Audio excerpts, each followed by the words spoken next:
Now, you can excuse the Republican movement for being a little cocky these days. They have a proactive Republican Prime Minister in office who last month appointed the nation's first ever Assistant Minister for the Republic.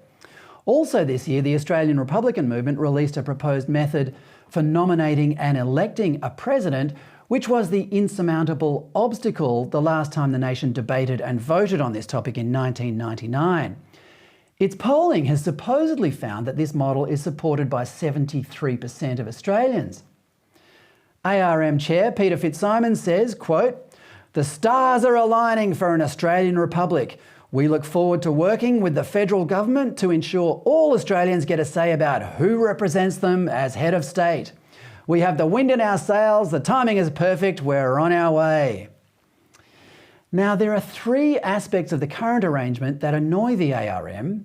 Our head of state is hereditary and doesn't live in Australia and therefore is not, quote, "able to unify our nation in times of celebration or crisis." But whether they admit it or not, a republic is part of a much wider agenda.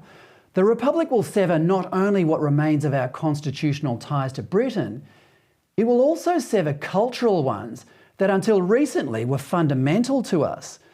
The Queen embodies many of these, such as civility, humour, public service, decorum, and of course, stability, all values drawn largely from our Christian heritage.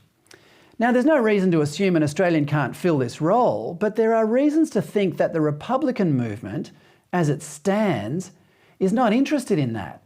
What does the Republic represent, other than the desire for an elected Australian head of state who can unify us?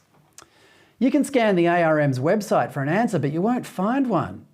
But you will, if you look closely enough, find a correlation between republicanism and leftist politics.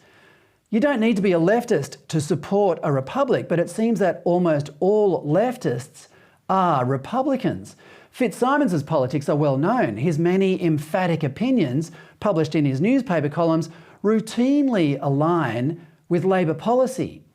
He ruthlessly vilified Israel Folau for his Christian beliefs and thinks men should be allowed to compete in women's sports if they think they're women. Are these the kind of ideas he hopes will be more acceptable under a republic? Under the Republican movement's model, the various parliaments around Australia would put forward a field of candidates for head of state, and the people would elect their favourite. In a promotional video for the Republican movement released in January, Socceroo Craig Foster says in a soft, soothing voice that such a head of state would be one of the, quote, "most eminent, trusted and beloved citizens who will then represent this, quote, beautifully diverse country at home and abroad." But there might be an inbuilt flaw in this.